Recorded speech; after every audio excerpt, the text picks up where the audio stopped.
kind of I'm composition. very sure that they have. In fact, I really love the Chol pickup over here. It's slightly underrated. We haven't really seen much of him in the Malaysian, Singapore, or the Indonesian side recently. But he is. We were theory crafting about this, and he is pretty high up there.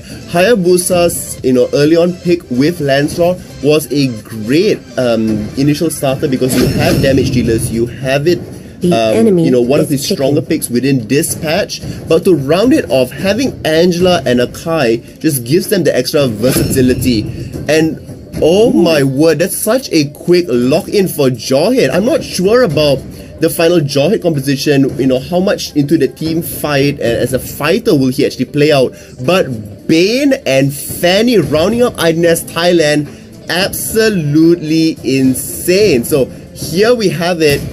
On both sides, we now have the lineups. I'm going to get a little bit of your, prediction just based on the picks and bans that's there, because I did not expect Bane to come through. I didn't expect Bane to come through. I didn't even expect the Jawhead, but I do see a little bit of how this Jawhead can fit in this composition. He can set up some really interesting fights here, especially with Lancelot and Hayabusa. Hayabusa now being worked out a little bit more. Now, instead of mana, he does have energy. He does have energy now, so I think that's going to be really, really interesting. How that's going to fit into the entire composition and whether or not the team can execute. Because when we look at this composition, you're going to see that it's all about execution. It's all about how we're going to get the damage into their faces. We're going to be loading into the game. Whether or not it's going to be IDNS Thailand or EVOS, let us know in the comments below. Hashtag EVOS win or hashtag IDNS Thailand win. Let us know. I mean, IDNS Thailand's picked here with the Bane coming through. Not only does it throw a little bit of a wrench into what you typically see within the region here, it also is showing their versatility and their flexibility as a team, and that is something to be feared. Definitely. Alright, so standard knock up here. Oh my god, Amy IZ now in a lot of trouble. IDNS seems to be in a big bottom spot here. Early on, it's going to be first blood. Jawhead drawing out first blood for the side of EVOS. And EVOS looking to make sure that the Indonesian pride echoes in the comments. Oh, we see Nemo TV now in a little bit of trouble here. I mean, it was really good for them to respond afterwards by going in and having the invade, noticing that Hayabusa was not there, most likely taking his buff. Nice rotation coming in from the side of IDNS Thailand to spot that out. And now we see that, the sort of, three-man, death walk that's coming up from EVOS there, using a little bit of advantage in terms of extra gold and experience that they got to pressure the bottom lane. And that's really good, setup from them. EVOS wants to pick up the early fight because Bane does need a little bit of scaling before he's able to, really have a significant impact into the game. 30 seconds before the turtle, and we do see that EVOS now looking towards getting, there goes the ejector onto Amy, and it's going to be the spin to win here coming in from the Fanny, and it's going to go down. Angela gets the kill here. Emperor Nemo, and of course, just no limit, looking towards pushing that bot lane. This is going to play strongly towards EVOS here because of how they're going to be ganking towards this bot side. That's going to open up the objectives for them. That's going to give them a lot more experience and a lot more goal. Over the top side, however, great flicker away from the action, making sure it's absolutely safe. At the same time, there, Gushan, my word, being able to isolate him out away, but will they pay for it with his life? Bane dies up top, and there's still going to be more engaged over here. Does pull back their knives. Well, IDNS now looking towards getting some kind of a counterplay here. Marsha looking towards trying to get some situations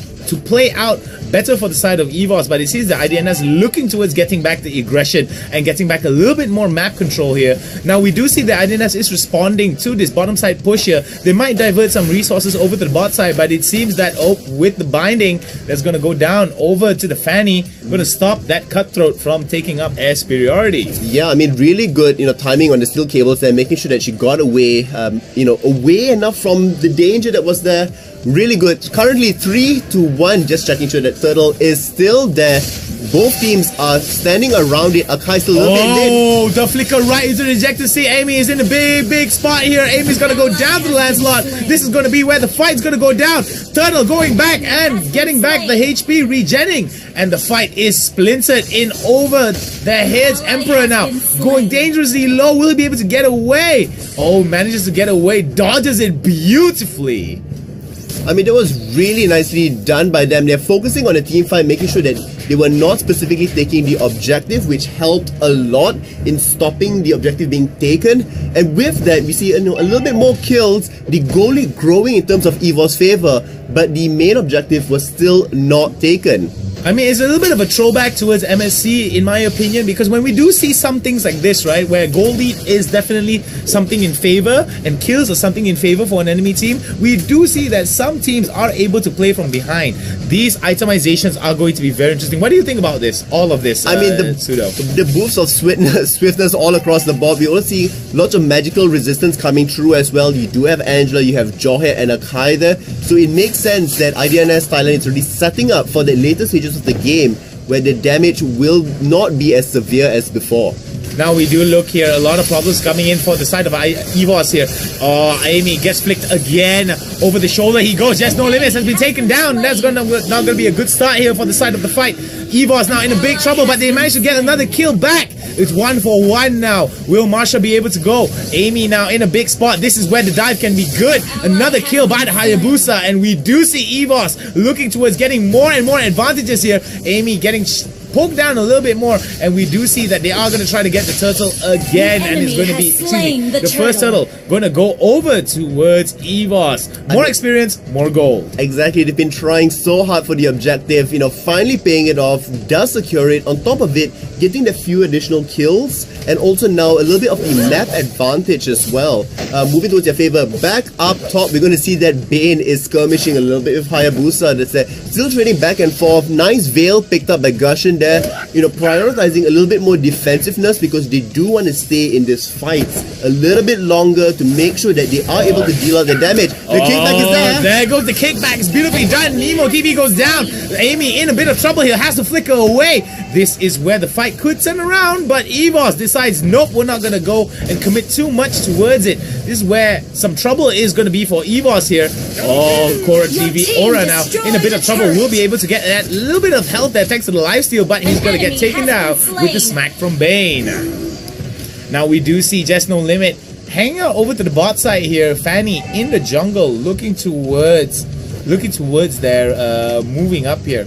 So as we see this kind of style, we do like what EVOS is doing actually. So I feel that what EVOS is doing is relative towards getting those early objectives, but they've got to be very, very careful that IDNS does not pick up on this and matches their playstyle here, because if they match their playstyle, then all of the lead that you have seen thus far, like how we've seen early on, is going to translate towards a very, very weak mid game here for the side of EVOS. We do see that the goal is being catched up here by the side of IDNS. EVOS still has the lead, but it's only a few plays away from losing that lead. What do you think about this, Sudo? I definitely agree about the early stages of the game here. We talked about EVOS wanting, to take a little bit extra risk as they're doing that. So far, their risk has paid off. However, with the middle stages of the game coming out now, we are seeing that Gushin is able, to come in, do that burst damage out there. Aura might get taken down here, but will take somebody else with him. Fanny goes down there as well. Might be able to escape. The Duke will not quite be enough. Chug gets the kill onto that one, and it's still going to be more aggression back up top. Loving the fact that EVOS is playing more of a objective-based game out here, systematically removing people from under the turret and then pushing it out. Well, I like this because Emperor is actually timing his dodge really, really well. So I do like the fact that with the follow-up that's coming in from the side of EVOS, they might actually be able to steal this game away from IDNS. And I don't know about you, but it seems that IDNS in a little bit of a shaky side here coming into the first game. But it's still not too late. There's still 2 kills behind. Not too far off, but it's going to be a bit of a battle here if they need to catch up. They need to win a little bit more fights. And this is where IDNS does not win fights here. Amy getting caught again and is going to get taken down. Look at the amount of damage that's being drawn out here. A mega kill onto Emperor. Emperor living up to his words. A dominant display of regality. And we are going to see that Hayabusa has started up Lord here already. Now, IDNS Thailand is more so primed towards the later stages of the game where Fanny can really wreak havoc across, the split pushing side of the map. And that's what they haven't really reached yet. Look for this to happen around the 10 to 12 minute mark. as the items really start to build up. Because they went a little bit more defensive earlier on, they are lacking a little bit of damage right now. But still, removing Angela. Fanny coming in, removing Angela is going to be a big problem here for the side of EVOS. Now IDNS might be able to turn this around. If they get the Lord here from under EVOS's noses, they could turn around the fight and they could get it. Oh, that was a beautiful high loss ultimate here. Marsha being taken down, separated from the fight. They're all going to go, but Lord has been slain. IDNS Thailand might be able to come and turn this around, but the fight is not in their favor. They will be getting them down one by one, and out of nowhere, IDNS Thailand catching it up. Will the Indonesian pride chants silence in the comments now? Oh man, Indonesian That team. was, really hard for EVOS to take out there. Not only were they pushed away from Lord, but they should not have gone in for the re-engage of the fight. Yes, they should have gone in, potentially for the steal that's there, but overcommitting with the resources was insane. Having the concentrated energy on Gushing there meant that he could just sustain so much within the teamfight that's going on. Oracle there on high loss as well, making sure that he does stay topped up throughout the whole time. Cursed Helmet on Akai not quite going to be helping in this situation. They need to wait for the next round of items before EVOS can start to compete with them. But with IDNS Thailand now getting their items, they are in pretty prime position to fight more equally.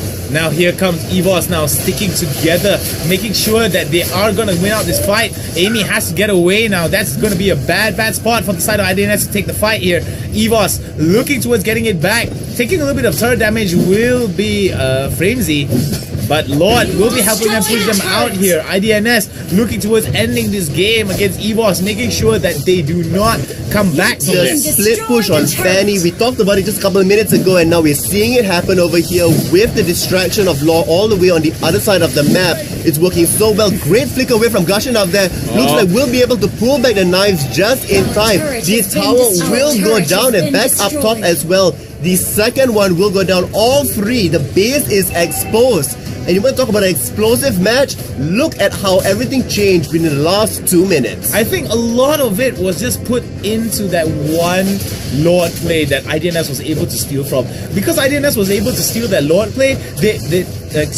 because they made the play to steal the Lord, right? Yep. You're gonna realize that they just gave so much breathing space, and because of the breathing space that they created, IDNS was able to take advantage of the lanes, was able to take advantage of the damage stats that they got, and most importantly, they were able to shut down EVOS's lead. EVOS now has to turtle up a little bit, make sure they do not lose these next two fights. Losing this next fight might be the end for EVOS. It might be the end of now already. Now we're going to see that Fanny has to back out a little bit. Akai's ultimate is on. Does trap two members out there. Will it be enough to bring it down in the end? IDNS now in a big spot of trouble. One of the damage dealers has gone down. Cho will be taken down, and there goes Amy now looking towards it, but there is going to be a bit of a push here over to the top side. This is going to be crazy. IDNS looking towards it, and look at that air superiority by Amy, looking to live up the passion, looking to live up the damage is going to go down. Aura now has to go down. There goes Just No Limit, looking towards getting that No Limit up and Adam. But will they be able to get it? No, IDNS pushing it out. This is going to be bad here for the side, but the turret damage coming down for IDNS will stop them from pushing it out. This is where IDNS has got to go back. This is where EVOS could actually get a little bit more breathing space, but it's not going to be enough though. Framesy looking towards getting it, and oh my god, Miss Mink taking them down with some good kills here. I mean, really utilizing Bane so effectively. The ultimate zoning, people away, making sure that they are trapped out there.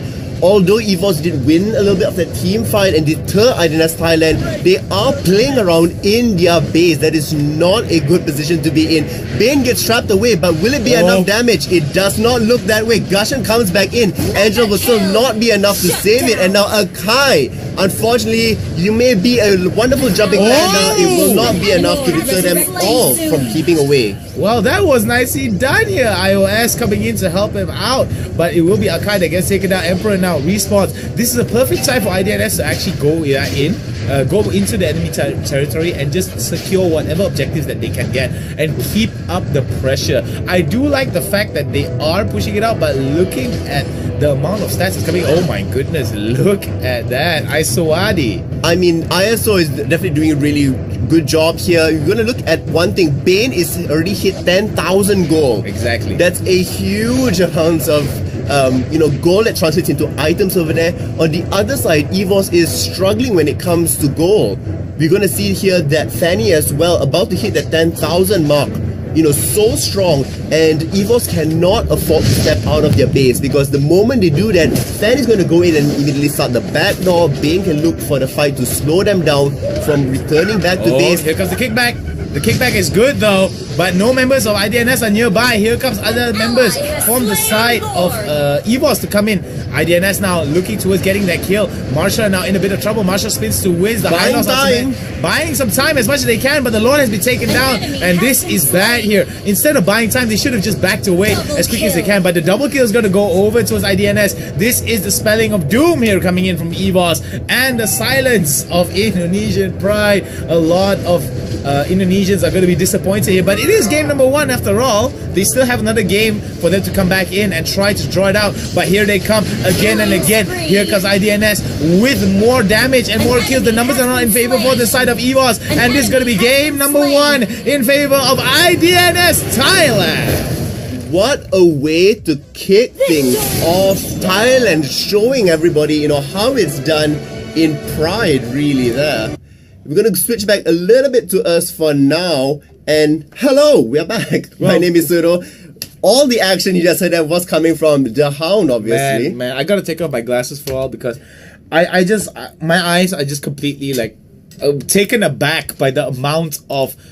I mean, it's just amazing to watch a team that is just so understanding of their own win capabilities. They knew what they had to do. EVOS came in strong early on, and that was great. I did think that the Indonesians were very, very, very talented in bringing a very strong early game. However, the Thais were just. The IDNS was able to just bring some Thailand spiciness towards them. I don't know. It must be their tom yum that they drink every day. What do you think about these stats? It's really, really good coming from them. Generally across, if you look at the item